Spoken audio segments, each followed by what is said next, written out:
when we started, homeschooling wasn't fashionable. We weren't part of the first wave, the pioneering phase of the modern homeschool movement, but we were right behind it. So when you said something about homeschooling, you still had people looking at you strangely, deciding that you had separation anxiety, you couldn't give up your child or something like that. And we had heard about stories where well-meaning neighbors and social workers might turn you in for homeschooling. So we got pretty good at when we showed up in public situations during school hours that we had a doctor's appointment, or we learned that there's this thing called in-service. No one's ever sure what that means exactly. The parents of kids who are in school don't know what that means exactly, but in-service worked. And then, of course, there would be the kind of questions like, do you like your teacher? Are there a lot of people in your class? And my son would say, oh, not too many. Is your teacher nicer than your mom? Oh, yes, she's very nice. So at the time, I had no idea of the religious implications of what I was doing. I just knew, having gone to private school all my life, 13 years of it actually, back in New York, I knew that my education hadn't gone away from me. I was still interested in reading things. I was still interested in learning things. But that wasn't true of a lot of people. It certainly wasn't true of my husband, who had been given a public school education and still struggled with reading because he hadn't learned phonics. Now, he was an adequate reader, but he took so much more mental power to do it without a phonetic approach that he had learned sight reading. And he would constantly talk about the times when he was in school that his parents were encouraged not to help him with his reading. And being good students of Dr. Spock, they listened to the teachers and didn't help him with his reading. Whereas I came from a family where I often say that if my mother had had the glimmer that anybody homeschooled, our family would have been a homeschooling family, because she loved to teach and she helped us so much more, even at a good school that we had, getting us through the subjects. So when I'm approaching the idea of homeschooling, I have a little one and I'm thinking, well, okay, I can do kindergarten, I can do first grade, and my husband was adamant. Once he gets older, we're going to send him to a real school. I took a little offense to him, and this was a real school. It just wasn't, your brick and mortar school.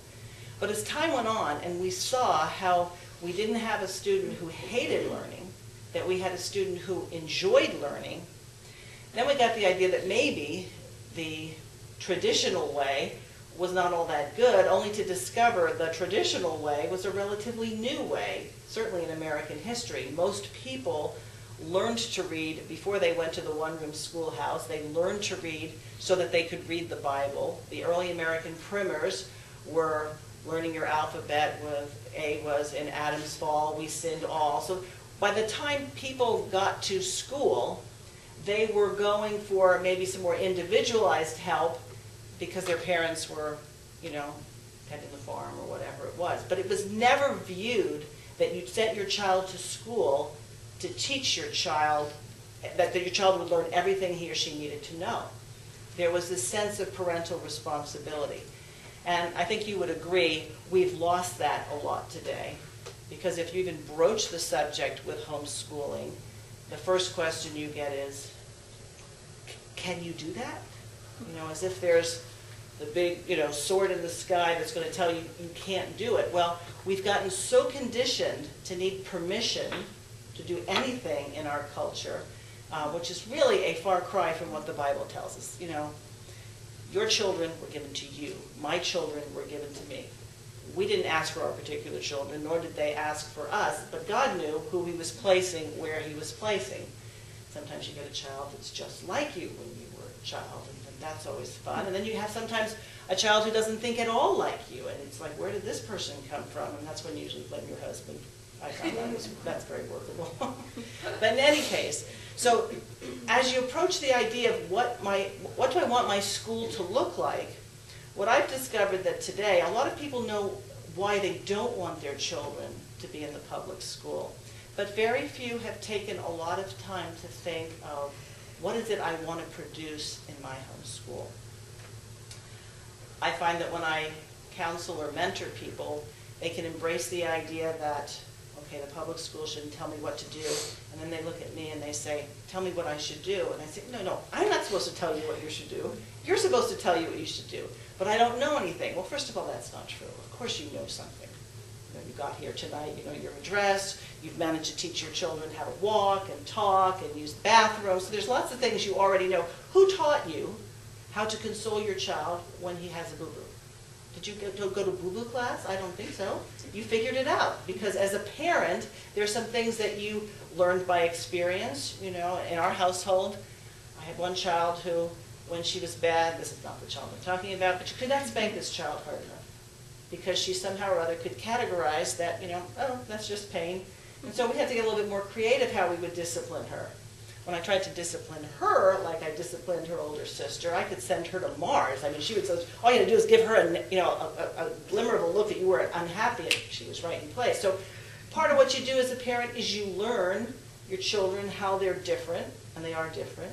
You know, you think, well, they spent 9 months in the same place, but that doesn't really mean that they're going to be all that much the same. If you have 10 children, you'll have 10 separate children.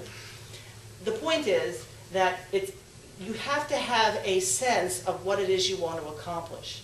Do you just want to be better than the local public school?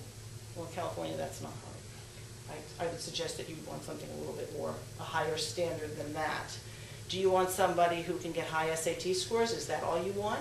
Do you want someone who can get into college? Do you want someone who can get a good job?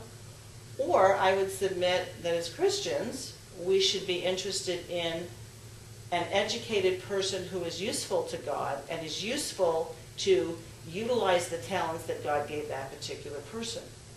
And so homeschooling parents have this wonderful opportunity to mine who God gave them. Now, you don't own them.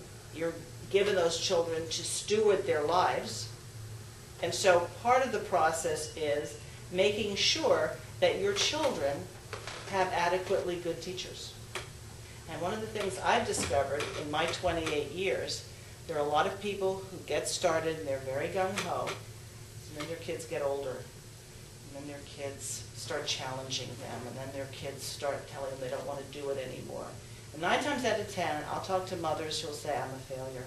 I shouldn't be doing this. I think I need to send my child to school. Why is that? He won't listen. I said, you really think that all the children who go to outside school listen to their parents all the time? You ought to call up some of those parents, or you should call up the teachers and find out what they have to go through.